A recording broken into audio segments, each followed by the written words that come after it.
Good afternoon. Thank you for joining us on this very pleasant fall day. My name is Jim Jones. My history here in Richford really goes back to my grandfather, who became the station agent for the Canadian Pacific in 1942. And he brought from East Reigate two sons, Billy and Bobby, both who became graduates of the Richford High School during the early and mid-1950s. And then there was my socialite grandmother, Elsie.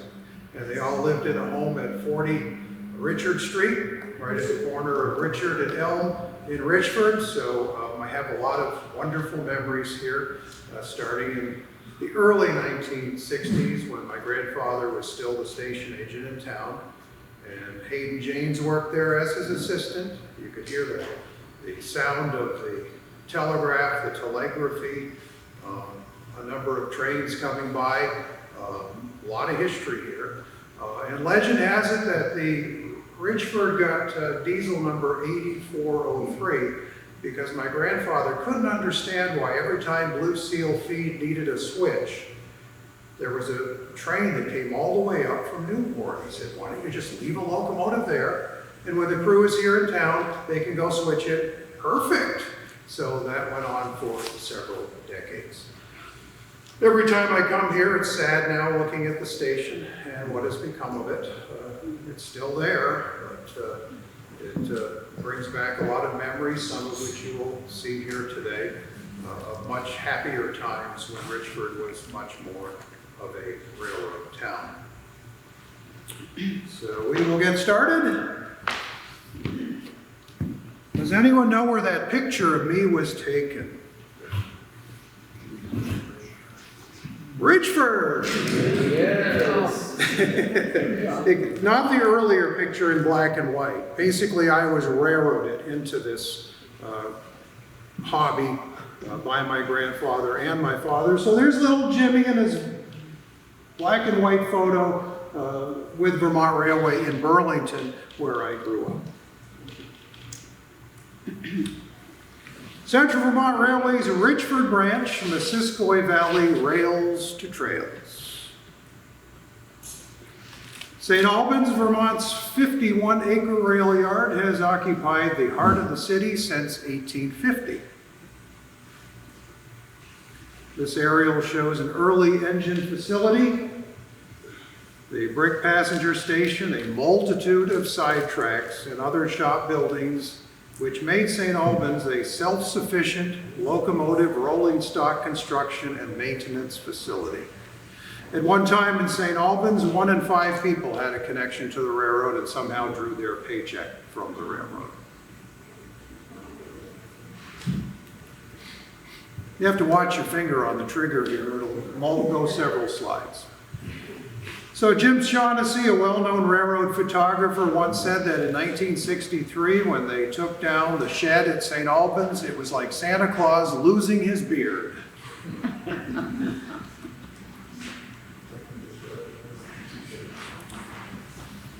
In the late 1860s, they started talking about building a railroad to Richford, utilizing part of the old plank road, which was there at the time. Now, the plank road was in debt. And when there was talk about building the Missisquoi Railroad, along came the Central Vermont Railway with this news and paid out the debts of the plank railroad, which immediately made them shareholders in this Missisquoi Railroad. So they thought that this could become competition for them and that they bought in essentially. And that's the way it was for the entire life of the railroad. It was part of the Central Vermont Railway. So construction happened between 1870 and 1872. 28 miles. Berkshire bonded for construction of the Missisquoi Railroad in 1871. Richford subscribed $19,900 each for the Missisquoi Railroad and the railroad that later became the Canadian Pacific, the Missisquoi and Clyde Rivers route that linked the eastern townships of Quebec with New England.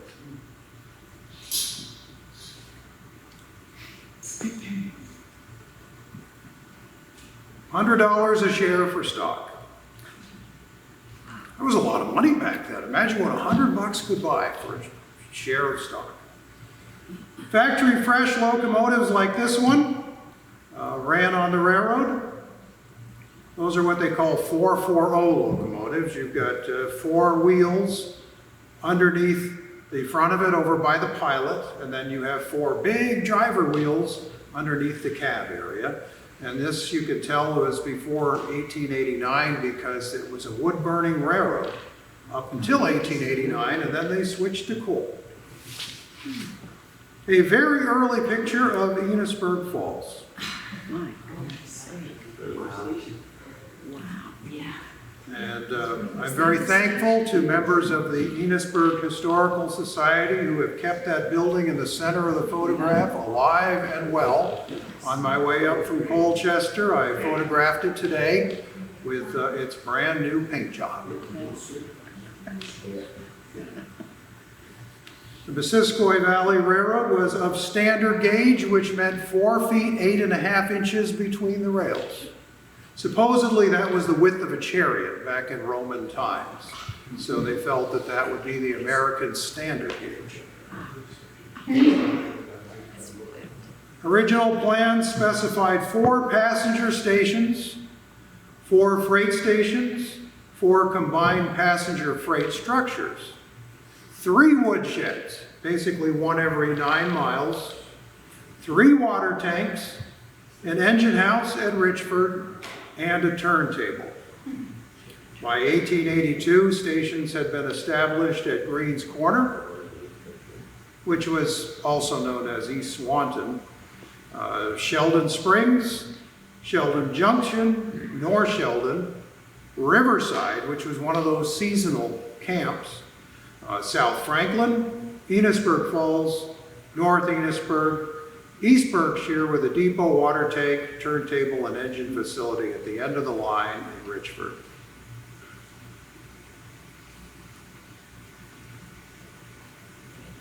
There were comparatively few bridges on this railroad, with the exception of the Missisquoi River and the nutting-covered bridges, and 1 open bridge, which is of the Howe truss pattern.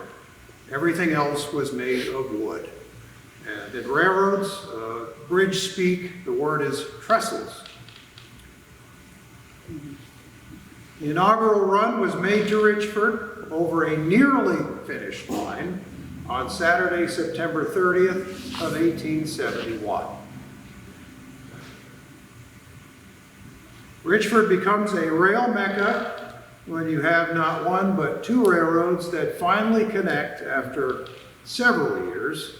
You had the Southeastern Railroad, part of the Missisquoi and Clyde Rivers Railroad, which soon became the Canadian Pacific. And then you had the Missisquoi Valley Line, which was largely owned by the Central Vermont Railway. Although it was considered an independent, they owed their bacon to the Central Vermont Railroad for its entire life. So here is a very rare picture of the Richford station on the Central Vermont Railroad before the one that's still there. Very basic, boxy building, similar to the one that was there at Enosburg at first. At the end of the line, when you do a program like this, there's just a million people that you have to be thankful for. And it's really a lot of fun meeting members of the various historical societies and collectors and other folks. Since my father had written 24 railroad books over his life, I had a pretty good start. And I ended up with his filing cabinet when he passed on. But folks like Evan Mercy here from Private Collections and the Richford Historical Society, the folks at Berkshire, and Enosburg. I spent an afternoon there taking pictures of pictures. And if anyone knows Jim Murphy, he's considered the dean of Franklin County Railroads. And you can't do a project on Franklin County Railroads without Jim Murphy. So someone asked today about the Richford Station. This is how the second Richford Station looked. And The second and most lasting one, this one was built in 1881, and as you can see, there's not one, not two, but 3 stories.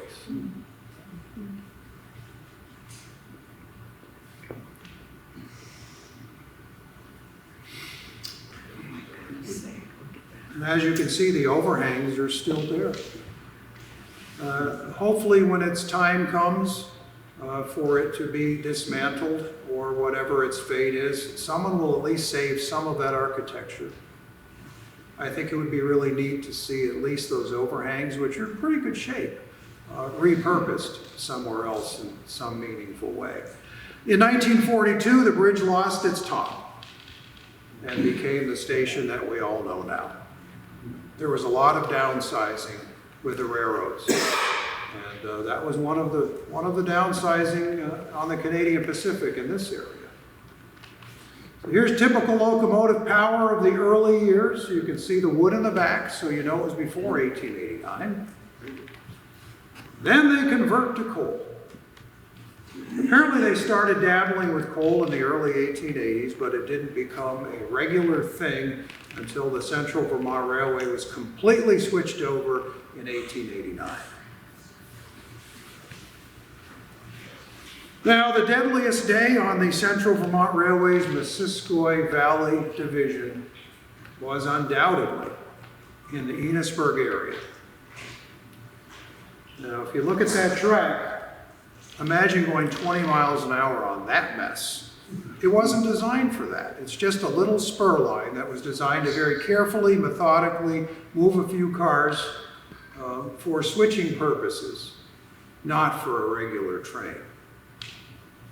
So the catastrophic rail tale unfolded north of Enosburg on November 5th of 1883. While heading east with a mixed train, that's mixed passenger and freight train, engineer Thomas Flood was alarmed to discover the switch had been lined for a flimsy rail spur to a gravel bank on the edge of the river. Before he could stop, he'd run the length of this spindly track, throwing the locomotive St. John's and a pair of butter cars, dairy was big products on this line, into 20 feet of water. The fireman, 24-year-old Fred Halber, was crushed to death in the cab. The engineer, Flood, age 36, leapt at the last moment, sustaining ultimately fatal injuries. You can see on the third photo over, you've got an early diving outfit there.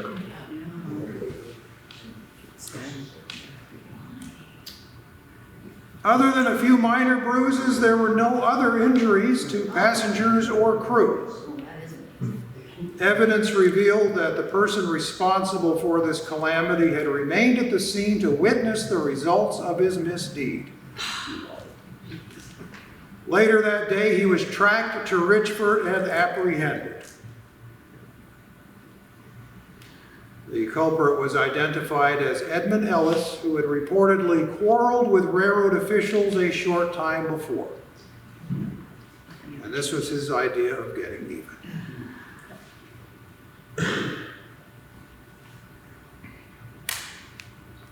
So there were a lot of excursions through Richford on both the Missisquoi Valley and the Richford line of the Canadian Pacific.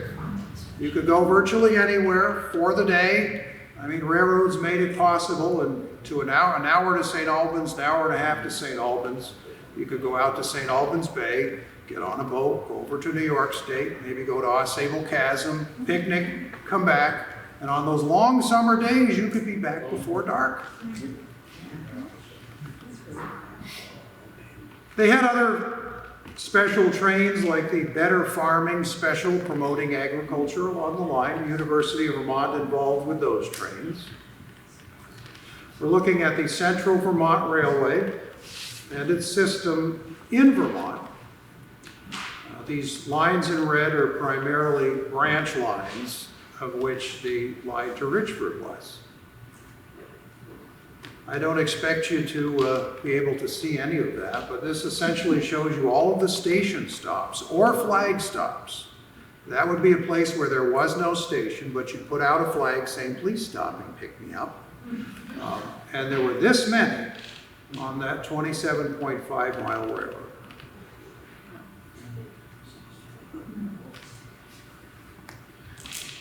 The people here in St. Albans are so curious that no matter where you are, they will not give you a minute's peace and quiet. That according to the postcard below the picture of the station. On the map, you can see the Richford line heading out of St. Albans. So, we're going to take a trip to Richford now, starting at milepost 0. Over by the station, which partially still exists. Remember, Santa Claus lost his beard, but he's still got his belly. All that was dismantled in 1963. Apparently it leaked like a sieve. Passenger service was near the end, and they couldn't justify keeping that around.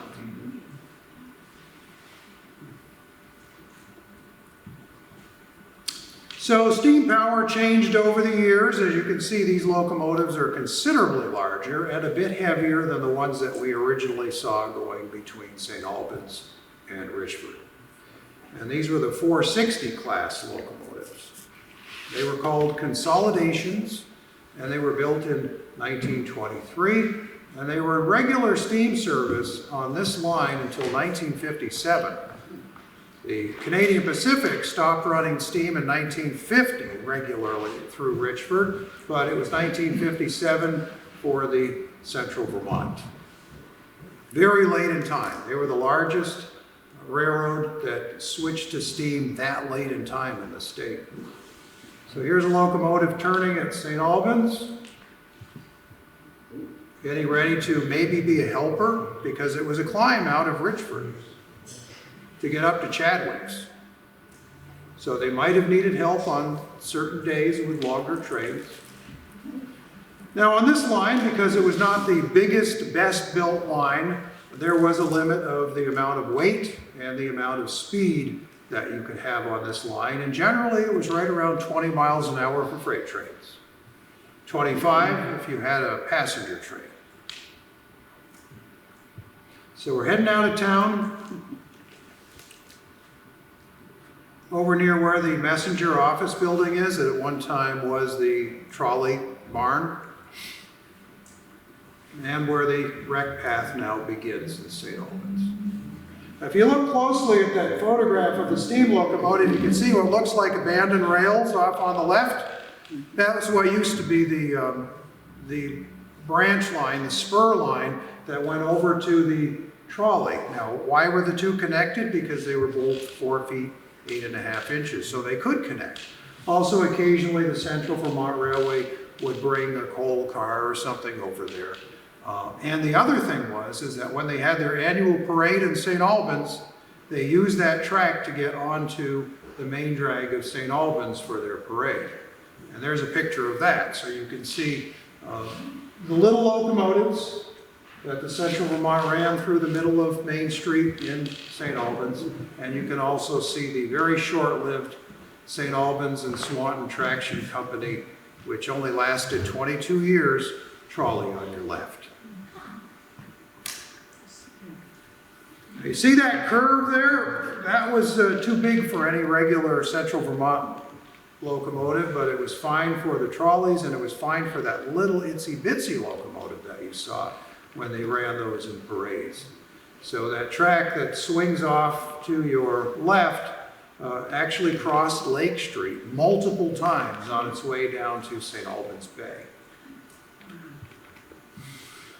Here's my dad, Bob Jones, 1957. I think he mourns the loss of steam more than just about anybody. And he told me, he said, it was an awful time to be in Richford growing up as a son of a station agent when you saw all those diesels start showing up in 1950. He made peace with diesel locomotives later on. That's the difference between one generation. I love those early diesels, and to my father, they were something that ruined the steam era for him. And they called these garbage burners because they were diesel locomotives. Starting in 1957, this was a typical diesel locomotive that you would find out on the Richford line. And the colors would be olive with kind of a goldish, yellowish orange. I thought it was a beautiful paint scheme with the maple leaf logo in the center. And then a little later on came the American Locomotive Company RS-11s. Now, I'm not a technical person. I spent 40 years as a radio broadcaster, and I'm the only one in my family who did not work for the railroad. My brother, my father, my mother. And what did I want to do? I wanted to be on the radio. But obviously the interest in railroads didn't fall too far from the tree. So I've written 11 books on rails and done 40 documentary films. I need to get a life. So these are some of the diesel locomotives that I remember on our trips to Richford from Burlington. My father got a job as a teacher at Champlain Valley Union High School in Heinsberg, and we lived in Burlington on the south end, and it was 54 miles from our house on Clymer Street to my grandfather's and grandmother's at Richard Street at 40 Richard.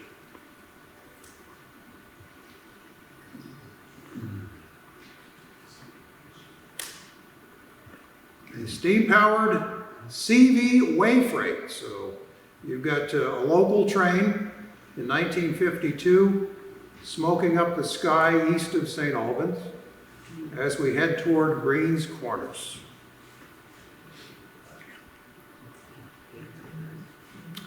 There's a nice picture of the olive diesel locomotives. I'm not crazy about those coaches though. Those are too modern. I like the old wooden coaches. I thought they were beautiful. So this was a railfan excursion in the late 1970s. And another picture in that area. Central Vermont Railway Historical Society and Laz Skangus were wonderful with what they shared for this book. It really does take a village to do a book like that. And I love the camaraderie, and it's so cool to have something on a bookshelf where there is no password required, no internet required. Books may not be forever, but I think they'll last longer than anything that relies on technology. So the first Greens Corners depot was smaller than this one. This was the second. The first one had belonged to the toll road, the plank road, and this was the second that the Central Vermont Railway built. They had a creamery, several homes, a church, and a cemetery. And this was technically East Swanton. The depot closed in 1928, so that was an early stop. Chadwick, that was another 1.2 miles up the line, and that was essentially the summit. So you might send an extra pusher locomotive from St. Albans to Chadwick, and then at that point, it wasn't literally all downhill, but at least it was fairly tabletop to Richford for the rest of the way. So you could cut off your trailing locomotive and go back to St. Albans and then later do it all over again.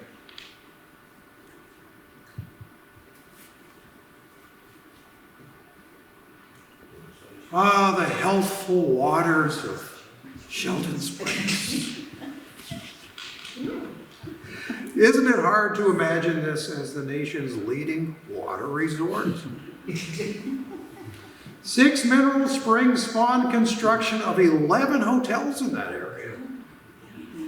Congress Hall, completed in 1869, occupied a prominent place at the intersection of Main Street and Shawville Road. A property anchored by a 4-story, 123 by 96-foot building had 2 bathhouses and a large bottling plant. Between August and November of its first year, 1,650 cases of 24-quart bottles were shipped. This landmark was consumed by fire in 1908.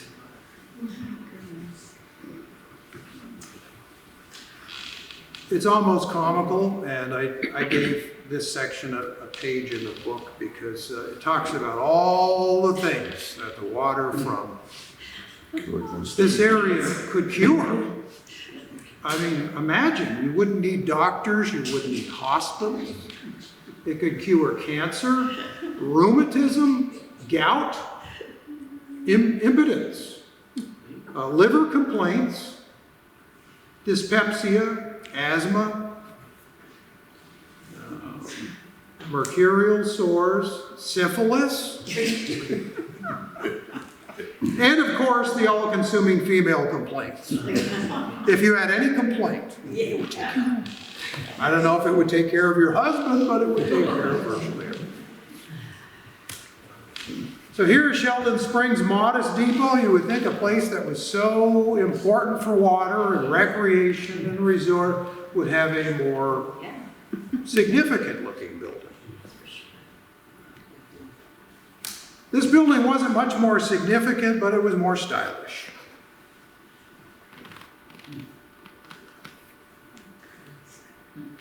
Sheldon Springs' business district and station during the 1920s.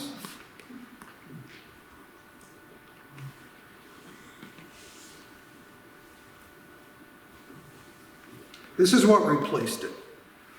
Over the years, as automobiles were taking over and railroads were having it harder to make ends meet, there was little or no passenger service.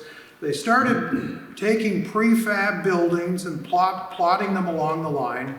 In places like this, I'm sure that it significantly cut down on their property tax bill. And it probably was not manned regularly either. Well, there's an accident over in that general area. The Missisquoi Pulp and Paper Company. In 1894, J.T. Shepley developed the first single industrial customer on the Richford Bridge. This was a line that was known for dairy, and suddenly this is pretty sizable industry that's taking place on that line. And you'd see a little bit more in the up and coming years. So Sheldon Springs becomes a company town.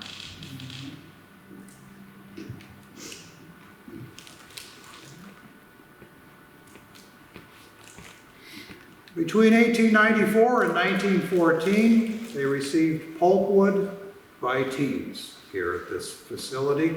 After grinding, the product was coaxed up a 4-story elevator and onto a conveyor for transfer to freight cars for shipment. Some of these pictures came from my father's collection, but actually they originated from a man at one time who had been manager of that plant. So you could get collections from all over the place.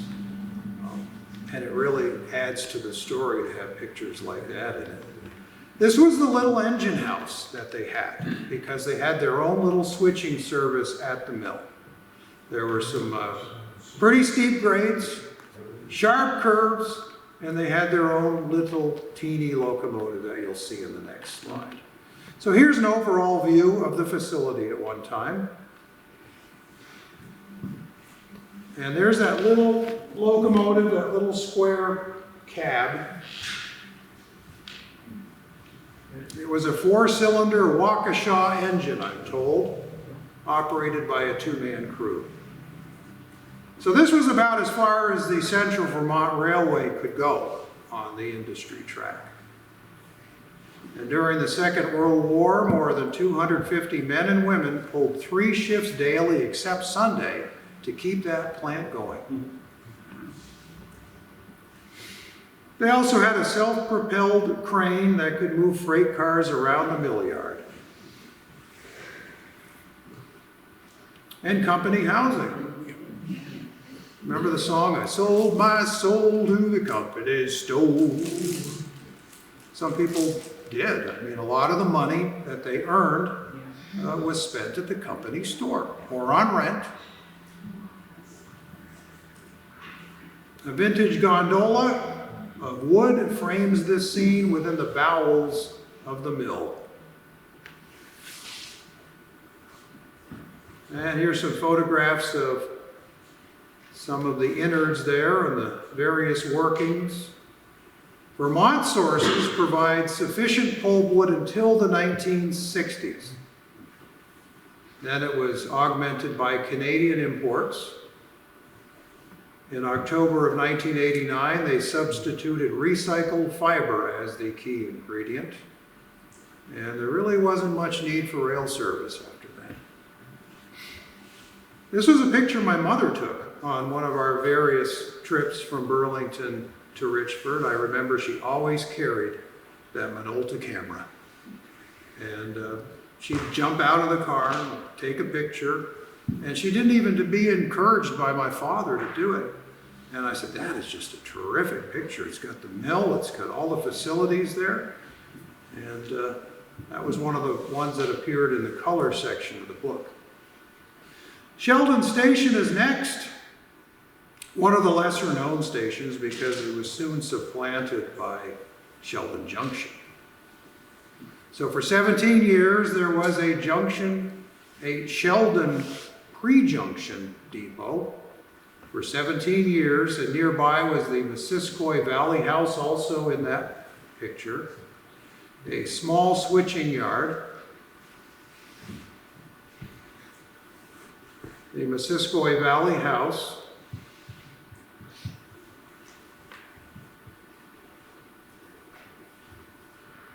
Originally, it was a wooden covered bridge across the river. That burned. 1901, this one was built, and it's, 2/3 of it are still there. The other third was a problem, as you will soon learn if you don't already know the end of the story. So the railroad's first crossing of the Missisquoi was that wooden covered bridge I mentioned. It burned in 1899. Apparently they had some kind of a shoe fly temporary thing for about a year and a half before they finished this, because train service never ended except for a matter of a few days on the line, even when something like that, which you would have thought would have been debilitating, happened. But the trains had to get through in those days. Here is Sheldon Junction, where the St. Johnsbury and Lake Champlain Railroad crossed the it's now the Lamoille Valley Rail Trail, crossed the Central Vermont Railway.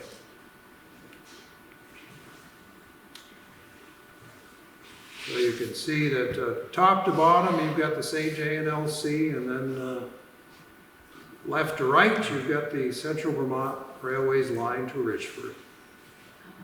From the Jim Murphy collection. I owe a lot to Jim Murphy because Jim spent a lot of money on postcards over the years, and he generously shared these pictures without expecting anything except a complimentary copy of the book, and I can say that for Evan and a number of other people who have shared their material. Now, some of these postcards can sell for $100 or more. And Jim Murphy was all excited about the picture on the left. He says, oh, but it's the only picture they have of the water tank. And my wife, when I showed her the picture, I didn't tell her what Murphy had said. She said, look at that sharp-dressed man. So a mixed train idles between the Hood Creamery and Station, which was co-owned by the Central Vermont Railway and the St. J&LC. This picture from 1912. Most of this burned in 1914. So basically, Sheldon Junction had 2 Union stations over the years. They had the Franklin County Creamery Association, which built at Sheldon Junction in 1901. And later that became Hood's, and that ran until 1962. Does that building look familiar? It's one of those, it's just like the one at Sheldon Springs.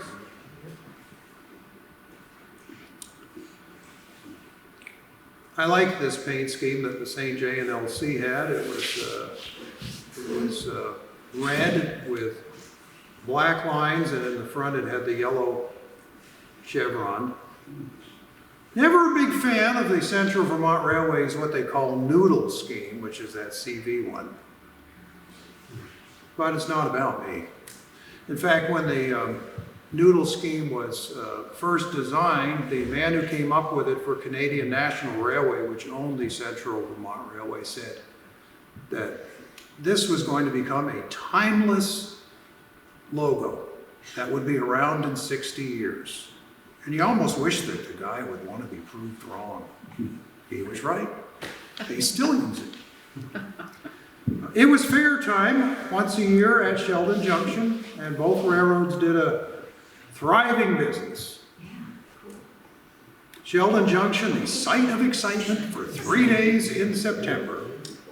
The wide open spaces erupted into a dusty, dynamic town of tents, dining area, exhibition halls, animal sheds, grandstands, more than 1,000 people. And there was the half-mile racetrack. Livestock, agriculture were featured attractions. And this was so important that the Central Vermont Railway and the St. J and LC laid a temporary spur each year to the fairgrounds Oh gate. my goodness.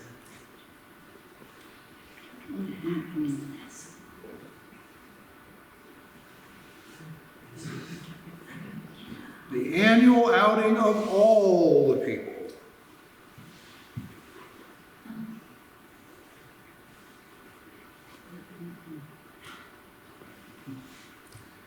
North Sheldon, a bit more of a modest location. There was a twice daily stage that made 10-mile round trips to Franklin to connect with the railhead at North Sheldon. They had a passing track there. Benjamin Smith did double duty, running between Fish's Hotel and the post office. Oh, and by the way, he was also the station agent. So when he worked, he really worked. The rest of the time, it was pretty quiet at North Sheldon, and one of the earlier stations to disappear from the rail map. In fact, finding a picture of a train at North Sheldon, other than the diesel era, where cameras were a dime a dozen, was an impossible task. But thankfully, people were following the train when 105 was a nice paved road, and getting pictures. You know, when it's 20 miles an hour, you can get way ahead of it, snap a picture, jump back in the car. I want North Sheldon, quick, and off to Riverside.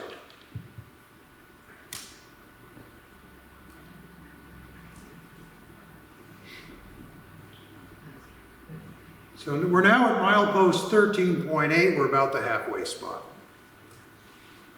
Riverside sprang to life during the summer between North Sheldon and South Franklin as city dwellers descended on the campground, hoping to return home with a fresh perspective.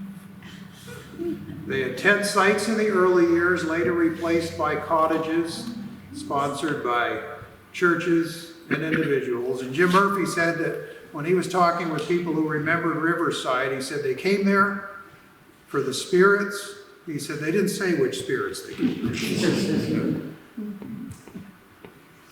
South Franklin, a combination passenger and freight station, replaced an original that burned in 1910. You know, in those days, there was a lot of fires between those kerosene lamps and stoves and carelessly discarded tobacco.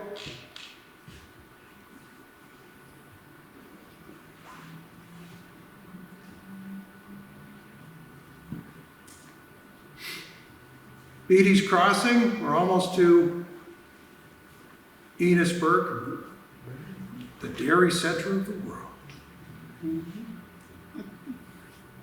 Giddings Brook has one of those trestles, still does, less than a mile west of downtown.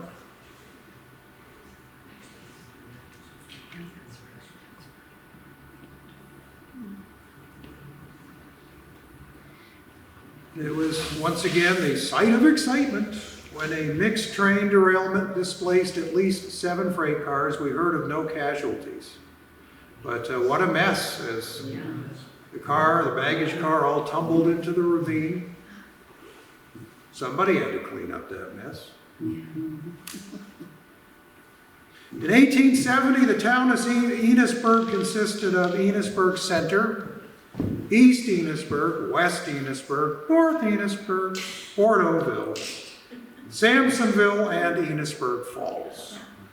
At that time, the falls contained a woolen factory, a tannery, a saw and grist mill, harness shop, 3 stores, tin shop, shoe shop, hotel, Catholic church, Union church, and less than 300 residents. But the railroad changed all that. So now we are 18 miles northeast of St. Albans, and in 1926, Enosburg Falls has 1,236 people. And as you'll notice, and maybe you've noted over the years, that Enosburg has an H sometimes, and other times it doesn't. So it became the major settlement.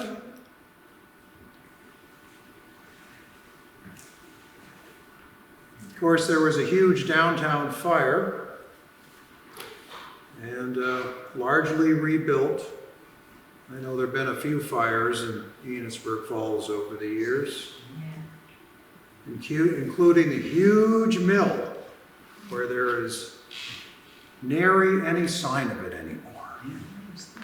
Stetson and Marsh were proprietors of the Missisquoi Flouring Mill and Missisquoi Valley Cooler, wholesale and retail dealers in flour, grain, ground feed, salt, seed, and plaster. Plaster, why not? This local business thrived under several names for a few generations. Farmers husked their corn and threshed their oats to have them ground up there, cob and all. The oats were threshed and taken to the mill to be made into grain. Corn and oats could be mixed and sold by the hundredweight. So coming from a different angle, Mom jumped out of the car and took a picture of another locomotive just shortly before this mill burned. In 1898, Mr. Stetson retired and the operation became L.L. Marsh Grain Elevator. The outfit remained on the northwest corner of Main Street Crossing and was a rail customer for the best part of a century.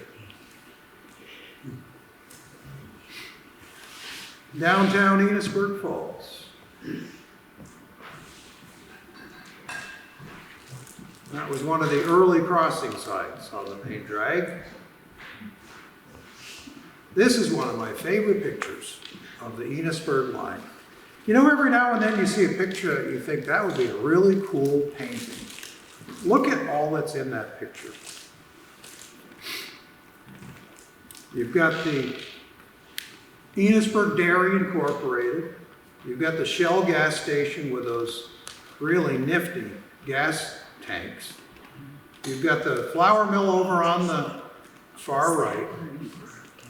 We're crossing the main drag there.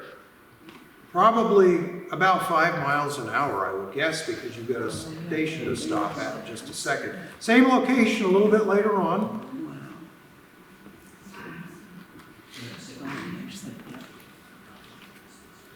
Kendall's Spavin Cure, which made Enosburg Falls world famous. Druggist B.J. Kendall began experimenting with recipes, remedies, and prescriptions, searching for a cure for equine disease of the bone of the hind hock or ankle joint. Kendall's Spavin Cure was soon sold over the counter of his drugstore, and an extensive national advertising campaign made Enosburg Falls world famous. On the lower left, you've got them loading up a Boston and Maine boxcar with some of that product. And there's the Quincy House across from the station.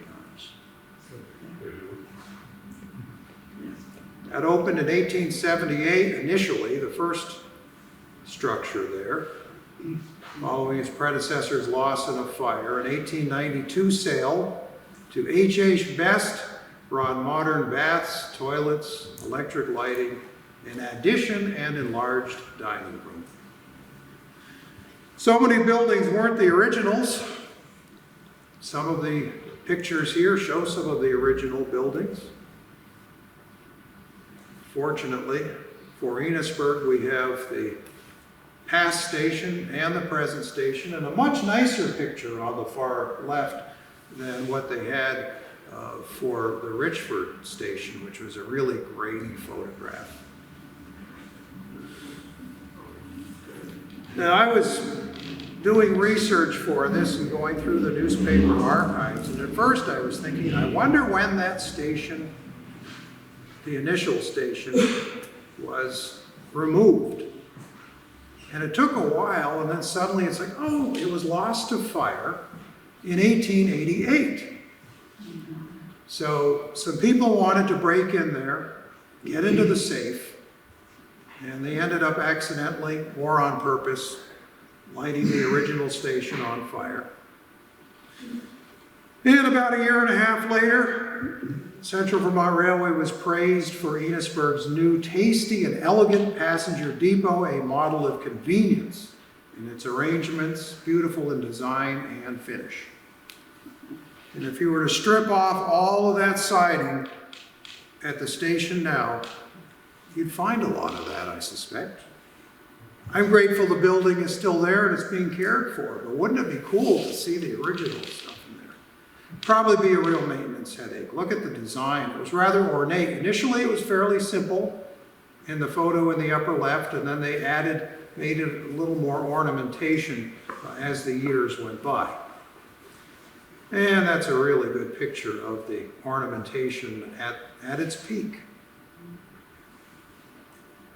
Not another station like it. I don't know who designed it. Probably Central Vermont Railway's office somewhere, but there's not another one like it on the system that looks exactly like that. There's a few in Connecticut that look similar, but nothing exactly like that. And for members of the Enosburg Historical Society, there is your building on the far right there with that woman standing on the scale. It's kind of cool that there's still one piece of track over by your building. But boy, I miss the rest of it. So as recently as the late 1970s, they were still running occasional excursion trains through Enosburg Falls. A rarer image of the picture from the other side.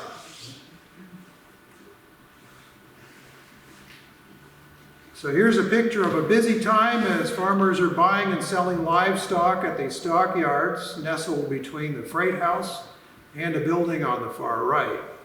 And I remember this photo definitely came from Enosburg Historical Society. I spent an afternoon taking pictures of their pictures out on the deck on a nice sunny day, very similar to today. And there's the building back in the 1970s when it was still somewhat used by the Central Vermont. But the sand was quickly flowing through the hourglass for the Richford line.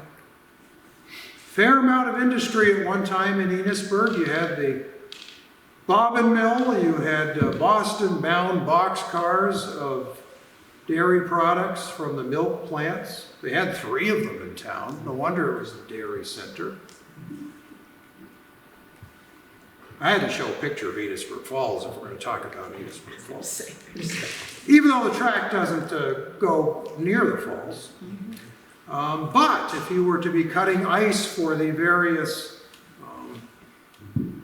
ice houses, there were several locations where they would cut the ice and drag it to the locations to keep in the pre-refrigeration days to keep the product cool as it headed to market.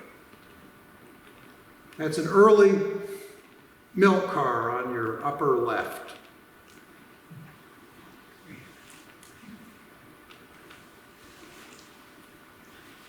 All that industry. Condensed milk.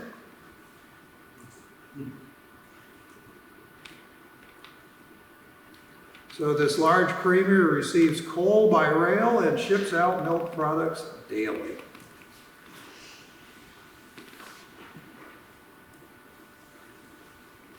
And then you see the trucks start to come in, which changed the landscape a bit. The Bobbin and Lumber Company provides a backdrop for what's becoming a weed-infested right-of-way with scant ballast in the mid-1950s. They were still running 6 days a week, but the track didn't look the way it once did. A familiar sound to Enosburg residents in the 40s and 50s, and of course we have no one here who remembers that time period. And if you did, would you admit it? The promptness of the mill whistle at precisely 7 a.m., noon, 1 o'clock, and 4 o'clock. I'm too young to remember any of this stuff, but I do remember the whistle here in town. Was that a noon whistle? Yes. Yep. Was that for Sweat Cummings, or did that come from the fire station? Fire station. Fire station. Okay, North Enosburg, you are over near the dairy center now. Yep. 20 miles beyond St. Albans. There was a station there, lost in a 1904 fire and quickly rebuilt. In 1910, its combination passenger freight station replacement met a similar fate. The third and final depot was discontinued in 1928. And that covered bridge, lost in the 27 flood. They had a post office that dated back to 1860 at North Enosburg. This is the early 1950s, just before Dairy Center, before the Demers opened their dairy center on adjacent farmland in 1954. And there is the historic iron truss bridge that is still there. I remember I used to tell my father on our trips over, I just think that's the coolest bridge, Dad. And my father said, let me get this straight. You're a native Vermonter. You're born in Vermont, the land of wooden covered bridges. And you like that.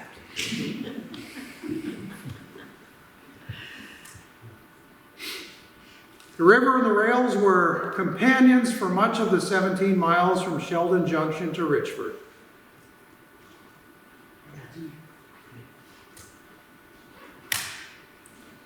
Route 105 provided easy access for rail photographers who were able to snap pictures, jump back in the car, and get ahead of these 20-mile-an-hour wave rates for more pictures. Sampsonville, with and without a P. Sampsonville? Sampsonville. There's the P. There's the P. Wasn't always there. Sometimes it was, sometimes it wasn't. Look at that really old map with a P in it.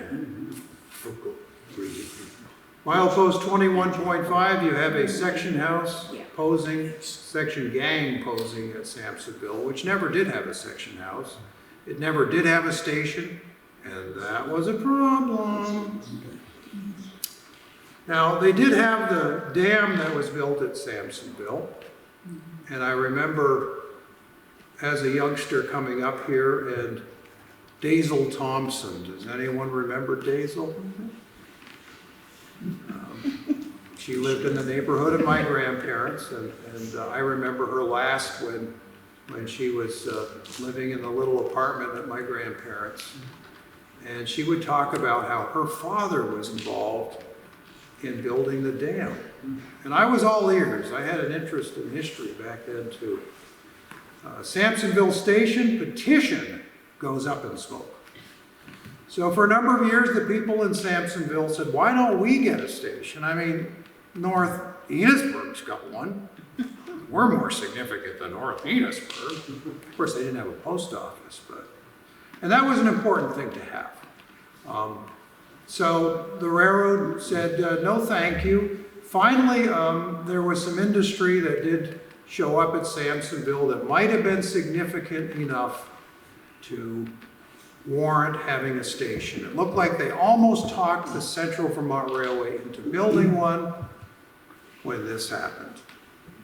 Fire once again as the one significant industry which could have brought Sampsonville a tiny little, cute little, quaint country station. That was the end. Their hopes went up in smoke that day.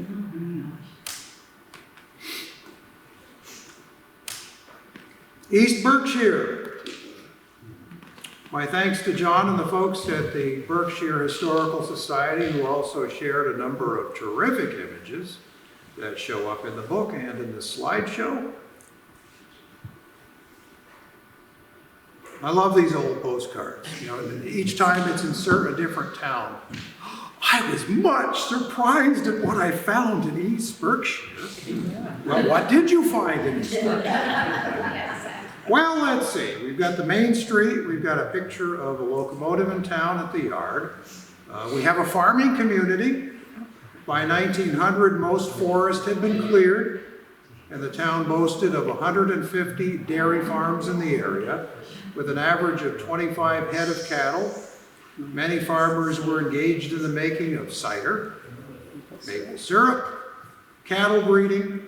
East Berkshire. What else did we find in East Berkshire? Well, there was a hotel. There were 3 stores, 2 millinery shops, a carriage maker, a cheese factory. That was fairly busy. It produced 80,000 pounds per year. 150 residents enjoyed a well-maintained roadway and reliable rail service from 1871 to 1984.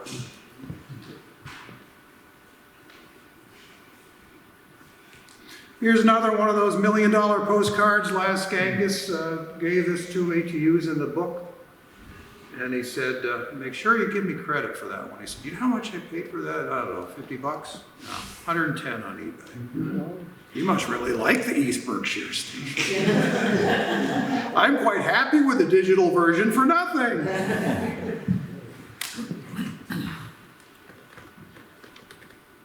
The book has a number of things that just don't translate well to a live presentation like this, which was a really crazy story about a man with smallpox rides on a train from Richford to East Berkshire. Stay tuned.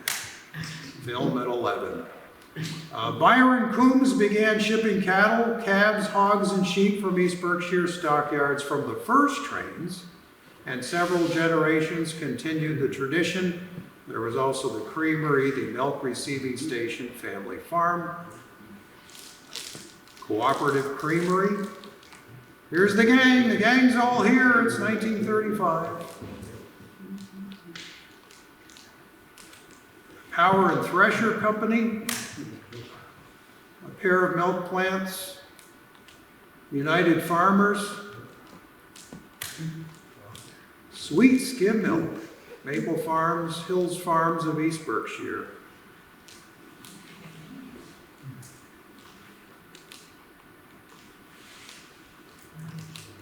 This was much later in time. One of my buddies took a picture of this scene, and I'm glad he did. Sometimes all they do are just take pictures of trains. And there you go. That shows you the relatively rough condition of the track at that point. You still have the station, and you still have the freight house.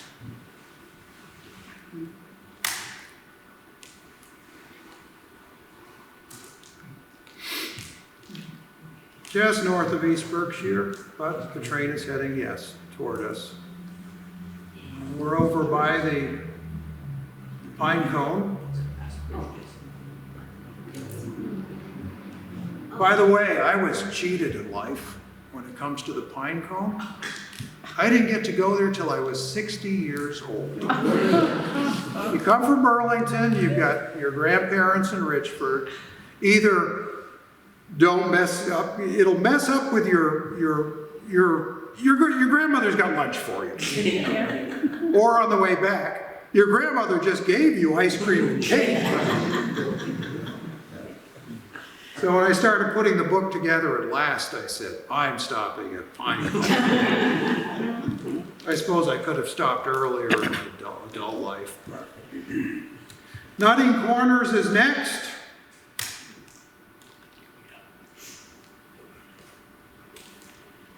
We do have stories at Nutting's Corners, but we don't have all afternoon.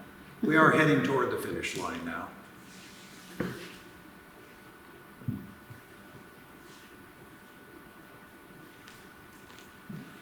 Welcome to Richford, 28 miles northeast from St. Albans, population 2,842 in 1922, a junction of Central Vermont and Canadian Pacific Railroads, with a prominent pinnacle in the background. So Richford rests in a pocket-sized valley developed around a series of falls on the upper Missisquoi River. There were sawmills, there were grist mills. By the 1850s, it was a regional, commercial, and industrial center. So you've got the Central Vermont Railway over by A, and that's where their yard was. And then you have the Canadian Pacific Bridge over the Missisquoi River as it continues north toward the yard in Richford for them.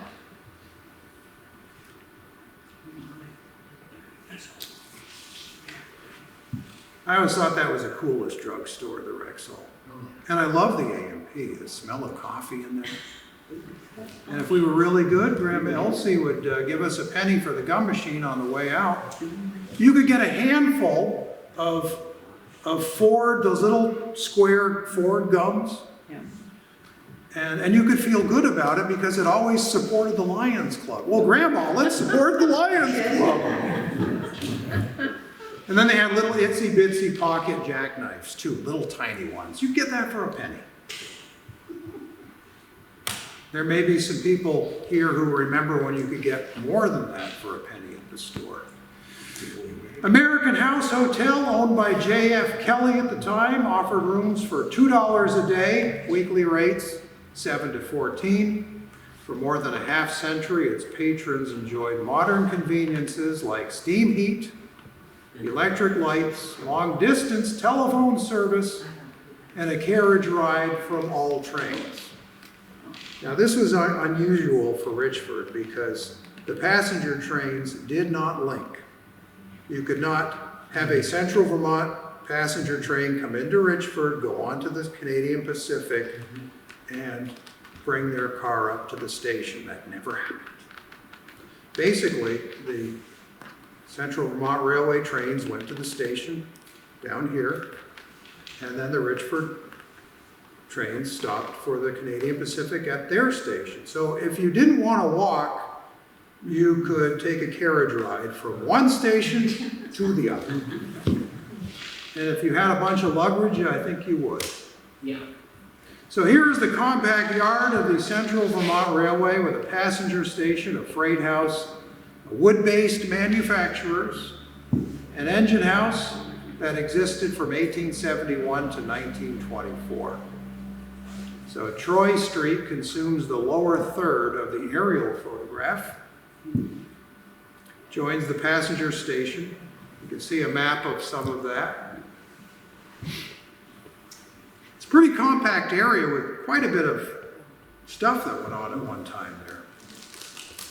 And a spur that actually went farther out to a little mill. So here's a locomotive terminal. I remember Evan shared, I believe, the turntable picture. I'd never seen the turntable before in Richford. And it was a curiosity because I knew that Burlington and Richford had a turntable swap at one time. So I saw the other one but didn't see that one. And so now you can see the decking of the turntable on the left side, and the right side you see a train on. Richford Manufacturing Company, 1910. Atlas Plywood Corporation.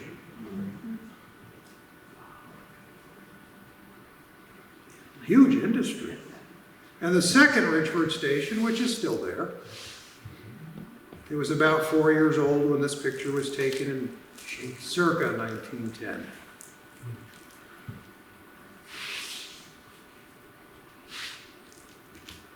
salesmen or drummers, drumming up business, coming to town. I think this guy was a maple syrup, maple sugar salesman.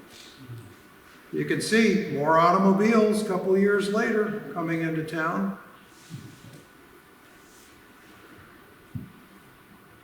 There's a refrigerator car in the upper left, and the station. After 1924, they built a Y so that you no longer had to come down to Troy Street Yard, turn around your locomotive and go back. Instead, you'd go like this, and you'd be all set for St. Albans when you're running nose forward.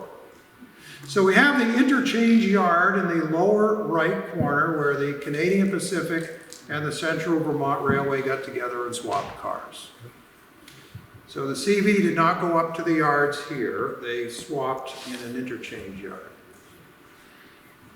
And Dad on a busman's holiday took all kinds of pictures of that and occasionally got to ride, as he did in the far right corner, got to play brakeman over there on the Canadian Pacific.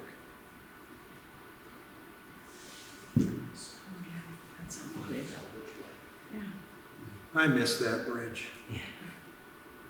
I'm sure the truckers don't, but I do.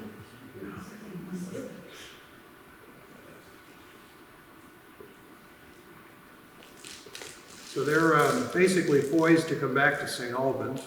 So here's the Canadian Pacific's Newport subdivision, as they called it, the tracks that went through Richford. So they started at Brookport, which is over near Farnham, Quebec.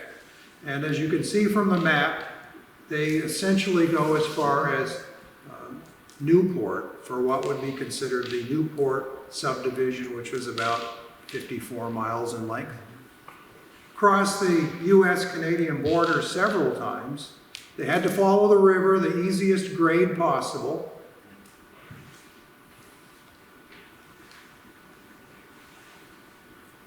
It's going to be a quiz about every station stop, so memorize them quickly. There we go. So here's a picture taken from not too far from where we are. So you've got the freight house on the Canadian Pacific in number 1. You have the passenger station in number 2. And then H.K. Webster, before it was known as H.K. Webster. At that point, it was Quaker Oats. In the number 3 slot, Canadian Pacific tracks in Richford, over by the depot. A few more pictures from the station. On the lower right, my grandfather is second from the left. And over on the far right would be Hayden James. Does anyone know the names of the other 2 gentlemen? I know I have at least one of them in the book, but I don't recall his name. People that work at the station? Yeah. Yeah. Purdy, perhaps? Yeah. Is it a Purdy? Yes, there's a Purdy, yeah. Okay. Right. Yeah. So that's Mr. Bill Purdy. Rogerson? Bill Rogerson? Yeah. Oh my goodness. Fred Sargent. So the steam went away in 1950. The Vermont line on the Canadian Pacific was the first to turn to diesel.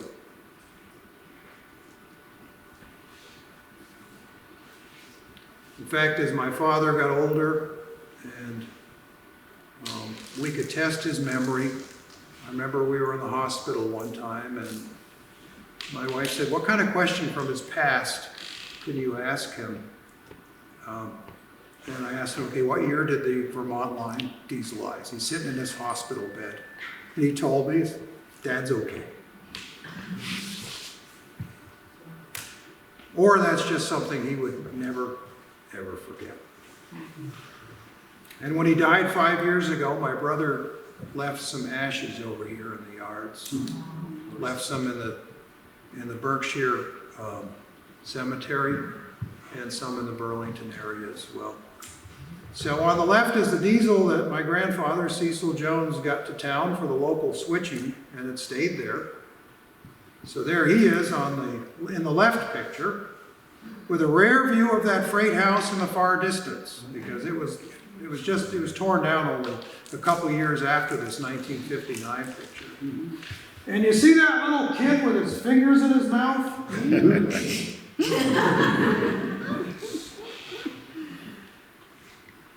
A lot of memories on that bench. Passenger service lasted till 1965. It was a semblance of what it had been. The Alouette and the Red Wing at that point were reduced to this little Boston and Maine RDC equipment car, self-propelled. Whoops.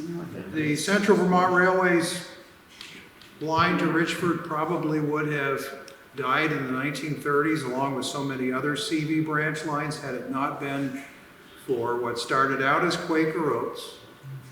The giant Quaker Oats fire of 1908 considered Richford's deadliest blaze. The blaze on the north side of town across Province Street from the depot began with spontaneous combustion in the dry grain dust, which quickly spread to a flour shed and 175 rail cars hopping from one to the next. All told, 15 mill workers and 2 female pedestrians walking the rails behind the mill met their maker. If you've been to the cemetery over there across from the mill, there is a small monument that Quaker Oats put in their memory. Now, Quaker rebuilt, eventually sold out to Webster, and that business kept the trains running from St. Albans to Richford for a lot longer than they otherwise would have. When I did the documentary film, Rails Along the River 3, which I also have for sale here for a whopping $10. If you still have a DVD player, it's got some really neat footage that Webster gave me, color footage of the mill at Richford, among other things. There's a shameless self-promotion portion of our program. Now, there was an average of 5,000 rail cars that were swapped between Canadian Pacific and the CV, came from Webster. Love that paint scheme.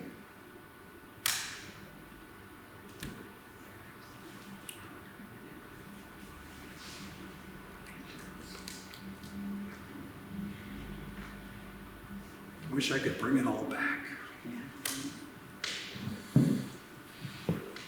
So by the 20s, automobiles were gobbling away most of the passengers, and this was an invention they came up with, basically a gas-powered motor car where you could haul the mail, so you could honor your mail contract, and the few remaining passengers. And they started running round trips between St. Albans and Richford in 1924.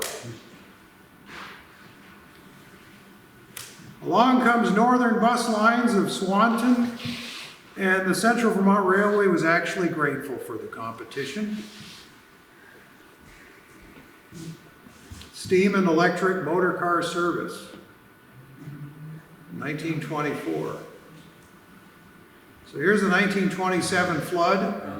If you've seen pictures of Richford in 27, you know it wasn't a pretty sight. Here's an example.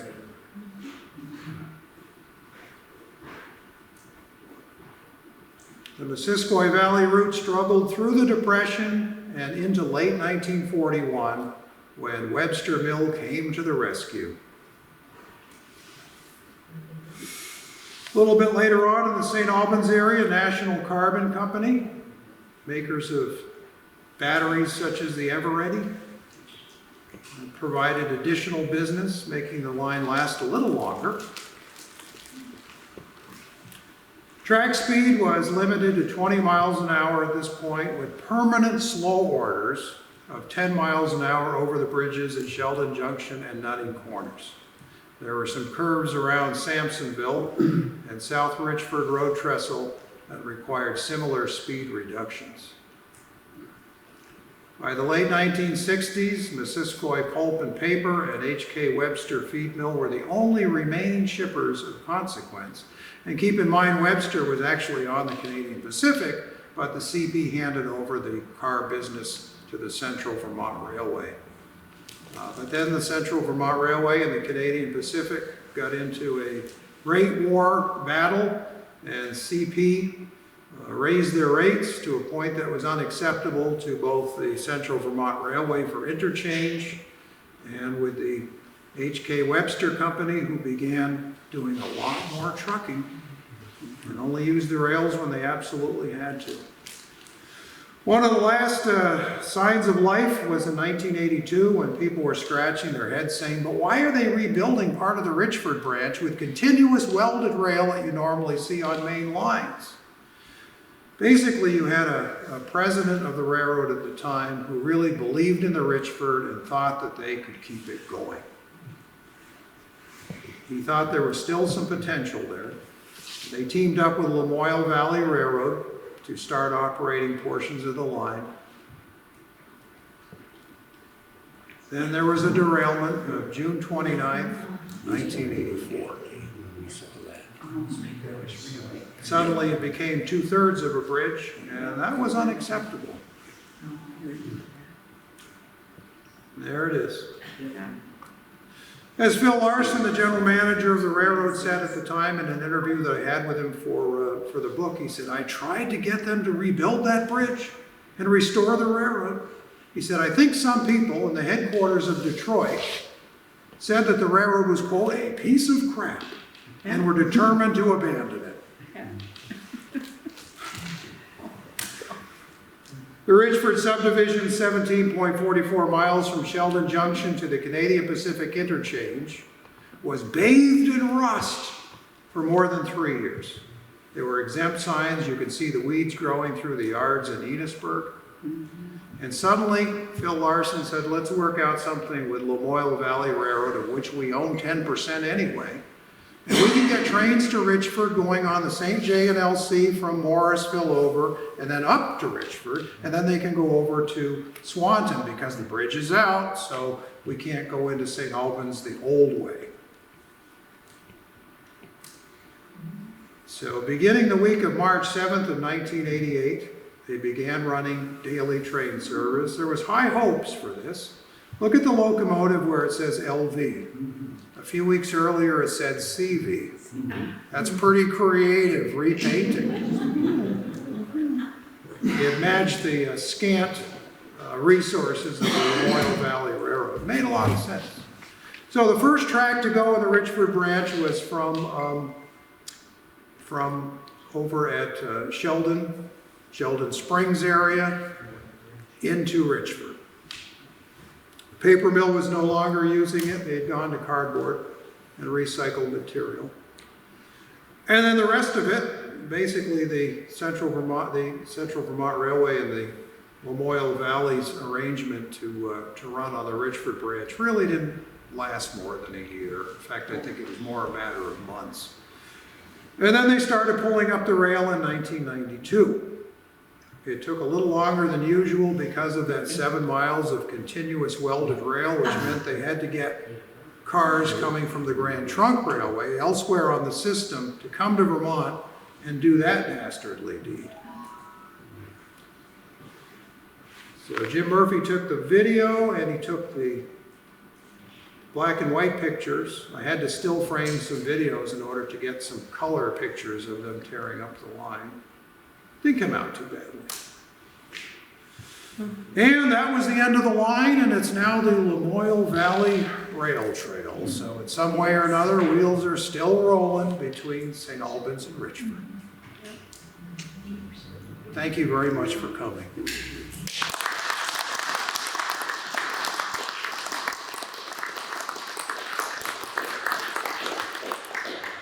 Questions, comments? I don't have the answers, but sometimes it's fun just to have discussion. If anybody remembers some things they want to talk about. Willie, in the presentation, you said there were wood depots every 9 miles. Did they have to stop every 9 miles? No, there were basically little sheds where there was wood, and the railroads worked out contracts with local people who had wood, and they had to cut it a certain length and stack it a certain way next to the tracks according to the contract. And if they needed to stop for wood, then they could every 9 miles. But normally you could run the entire length on a tender of wood. It's like having gas stations every few miles. You can fill up wherever you need it.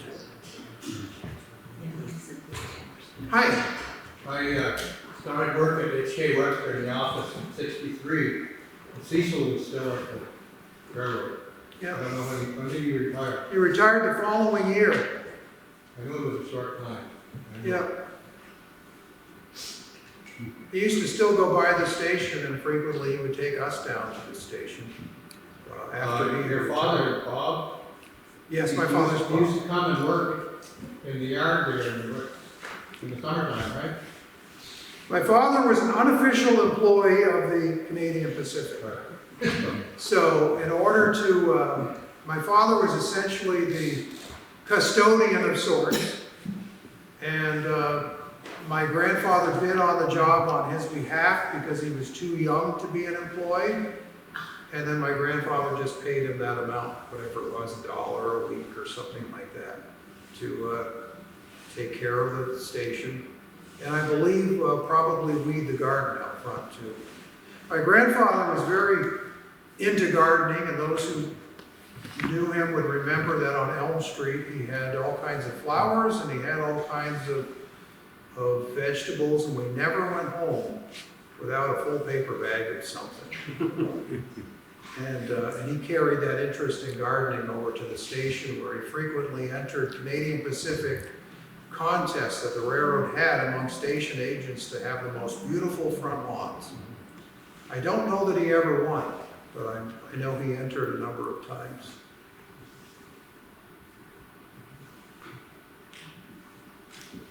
Did they buy, Go ahead. did they buy right of ways across people's land to run a track? How did that work? Initially, the railroads often acquired things by eminent domain. But there were places where the Central Vermont Railway actually owned and maintained portions of right-of-way, and may still, because of potential mineral rights or something else. I'd like to think if they are, that they're paying property taxes.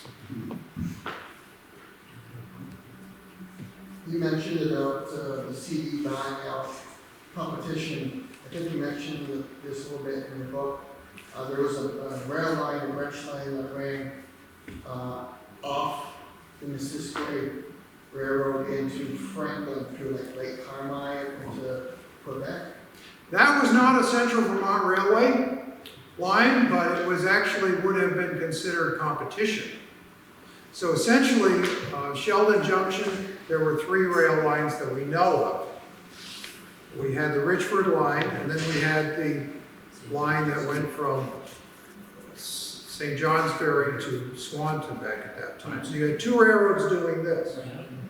There was another railroad that came in from Farnham very briefly, and they would have made yet one more spoke in that wheel. And it's a real curiosity because this line was a real concern to the Central Vermont Railway, who had leased a lot of Eastern Township tracks.